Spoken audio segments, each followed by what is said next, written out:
Бүгүнкү биздин коомдо иман маселеси да туура эмес чечилген. Элдердин түшүнүгүндө иман маселесине башкача мамиле бар. Мисалы үчүн кандайдыр бир адам бир жакшы ишти кылып койсо, о имандуу адам экен деп айтат. Эгерде бир аксакал автобуска чыкса, бир кыз ордун бошотуп берип койсо, ал кыздын мини юбкада жүрүп, олдунда тамекиси бар экенине карабай туруп, имандуу кыз экен деп коет. Иман маселеси дагы мен өзүмдү имансызмын деп эсептеген адамды көрө элекмин бүгүнкү күндө. Кудай жок деген атеист дагы өзүн имандуумун деп эсептейт. Ар ким өзүнө иман деген сөздү эл жакшы кабыл алаарынан улам өзүнө энчилеп алган. Ислам иман маселесин тартиптеп койгон.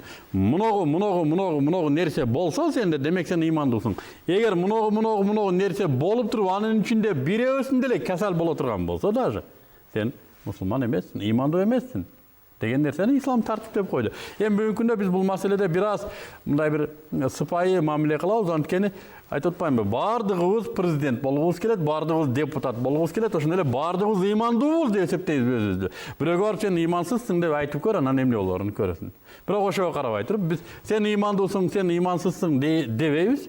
Иман өзү эмне экен? Ошону биз тартиптеп коелу дедик. Алла субханаху ва таала анын пайгамбары койгон тартипти силерге жеткирип коелу дедик. Демек, иман ислам түшүнүгүндө 6 нерседен турат. Кээ бир аалымдар 7 нерсе деп кошот. Атап өтөйлү. Биринчиси бул Аллахка ишенүү. Экинчиси анын пайгамбарларына ишенүү, анын китептерине ишенүү, анын периштелерине ишенүү, акыретке ишенүү, жана жакшылыгы, жамандыгы Аллахтан гана боло турган тагдырга ишенүү. Мына ушул 6 нерсе адамда табылса, иман бар деп эсептелет. Ал момун деп эсептелет. Эгер ушул 6 нерсенин мен Аллахка ишенем, бирок периштелерине ишенбейм. Мен бейишине ишенем, бирок китептерине ишенбейм. Куранды Мухаммад өзү жазып алган. Же болбосо мен ушундай бир нерсени уктум өткөндө. Өтө эле биз али саясатта мындай бир урмат кылган эжекелерибиздин биз айтат. Бир айтат, Куранды Хадича жазган дейт. Себеби аялдын укугу аябай сонун көрсөтүлүптүр, Куранды Хадича жазган дейт. Бул эмне десе, Куранды адам жазган дейиштик менен, мына ошо 6 коюлган устундун бирөөсү иштен чыкты, бул имандуу деп эсептелбейт. Иман мына ошо 6 нерсенин тең табылуусу. Имандын чечмелегенде мына ошо ар бири дагы өзүнүн талаптары бар. Мисалы үчүн Аллага ишенүү деген, Кудай бар, Кудайга мен ишенем, албетте, Кудай менин жүрөгүмдө дегендер бар. Аллах жалгыз менин Раббым, менин кожоюнум, бир гана жалгыз Аллах. Жана сыйына турган затым да Аллах. Мен Аллахтын айткандарын гана аткарууум керек. Аллах гана ырыскы берүүчү деп мына ушул Аллахтын өзүнө гана тиешелүү болгон сыпаттар менен ишенүү. Мына ушул Аллахка ишенүү деп айтылат. Ичине өзүнө удобный болгон, өзүнө ыңгайлуу болгон, өзүнө жаккан этикат менен, акыйда менен Аллахка ишенип алган болсо, аны ислам иман деп эсептебейт. Аллах субханаху ва таала өзү айтып атат, мага мындай ишенсеңер, анан кийин имандуусуңар. Эгер өзүңөр айтып аткандай ишенсеңер, ал иман эмес деп атат. Экинчиси пайгамбарларга ишенүү. Пайгамбарлар деген биз ушундай угуп калабыз, кээ бир философтор, Мухаммед өтө гениалдуу адам болгон деп. Мен бир жогорку окуу жайдын проректорунун сөзүн айтып берейин силерге.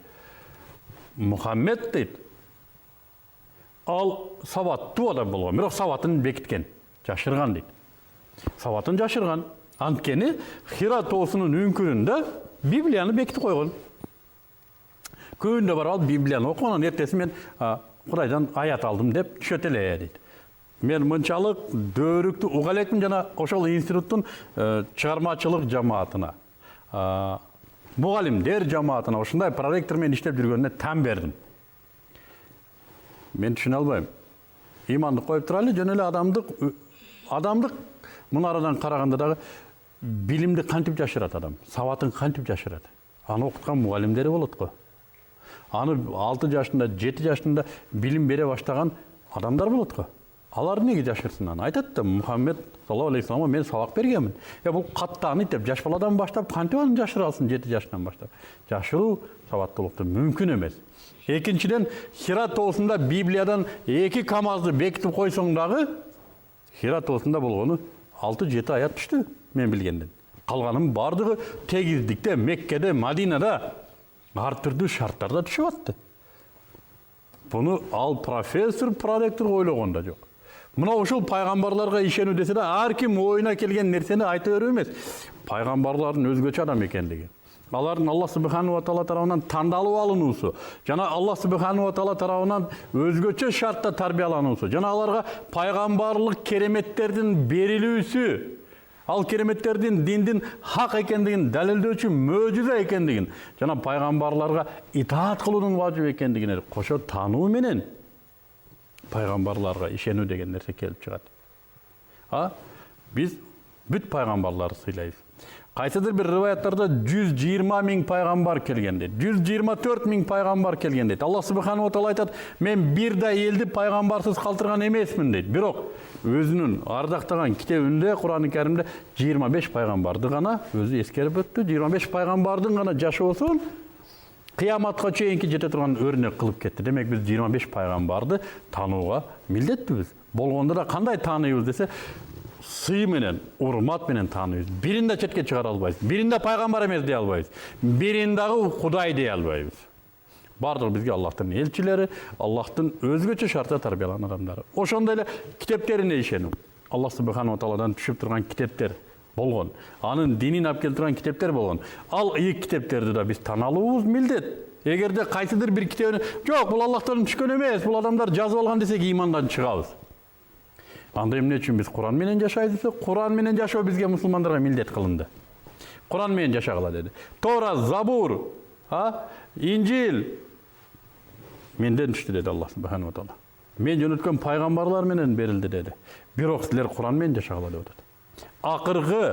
Акыркы пайгамбар алып келген акыркы диндин акыркы китеби ошо Кур'ан деди. Ошон үчүн биз Кур'ан менен жашайбыз. Бүгүнкү мусулмандардын эң жүйөлүү болгон сыпаты бул иман маселеси көбүндө чечилген эмес. Иман маселеси, ишеним маселеси, мына ушул 6 категорияны ушундай бир чогултуп кармап турган бекем ошо түшүнүк али калыптана элек. Кимдир бирөөдө Аллахка болгон ишеним бекем болгон болсо, пайгамбарларга итаат кылуу, аларга ишенүү деген нерсе бир аз алсыз. Же болбосо акырет маселеси чечилген эмес. Өзгөчө көпчүлүк мусулмандарда тагдыр маселеси чечилген эмес ушу күнгө чейин. Хазрет Умардын учурунда бир ууруну кармап келишти дейт. Хазрет Умар эмне уурулук кылдың десе, ал айтып атат дейт, пешиниме жазган ушул экен да деп. Хазрет Умар айтты дейт, анда халифе экен. Урлук кылган үчүн колун кескиле, жана Аллахка доомат кылгандык үчүн паланча таяк ургула деди дейт. Аллахка доомат кылгандын пешинесине урлук жазылган эмес. Демек тагдыр маселесин чечишибиз керек. Эмне пешинебизге жазылды, эмне өзүбүздүн ыктыярыбызга коюлду. Өзүбүздүн ыктыярыбызга коюлган нерсени дагы биз Аллахка доомат кылып коюп атабыз. Кызым, качан күйөөгө тиесиң десем, 100 кызды сурасам 99 айтат. Буйрганда деп. Буйрулган. Бойго жеттиңби, ти күйөөгө деди. Аллах Таала келип персонально буйрбайт да бул маселени. Намаз окубайсыңбы? Сен мусулмансың десең, мусулманмын дейт. Менин паланча атам паланча молда болгон дейт. Уфада билим алган, Казанда билим алган дейт. Намаз окубайсың? Энди буйрганда окуйбуз да. Аллах Таала келип, паланча тур, оку деп буйруш керекпи? Балагатка жеттиңби? Окуш милдет. Тагдыр маселеси чечилбеген. Периштелер маселесинде, акырет маселесинде өтө көп касалдыктар бар. Ким көрүп келтир жаннатты дейт. Ким көрүп келтир тозокту? Ким көрүп келтир ошондой нерселер болоорун? Мен көп аксакалдар менен сүйлөшүп калам. Ошо бийликте иштеген, азыр ошо ардактуу пенсияда жүргөндөр менен дагы сухбат кылып калабыз. Азыркы бийлик өкүлдөр менен сүйлөшүп калабыз көбүнчө. Намазды таския кылабыз, окубайсыңарбы дейбиз, насихат кылабыз ошондо. Эми ким көрүп келиптир дейт. Мен да айтам, ким көрүп келиптир? Аякта андай нерсе жок экендигин. Ким келип айтты? Акырет жок экен, балдыт этип жашай бергиле деп. Ким көрүп келди? Бузукулук кыла бергиңиздер, мына жашаганыңыздар калат экен деп ким айтты? Эч ким эч кандай кабарды алып келбек. Биз болгону пайгамбарлар алып келген кабар аркылуу билебиз.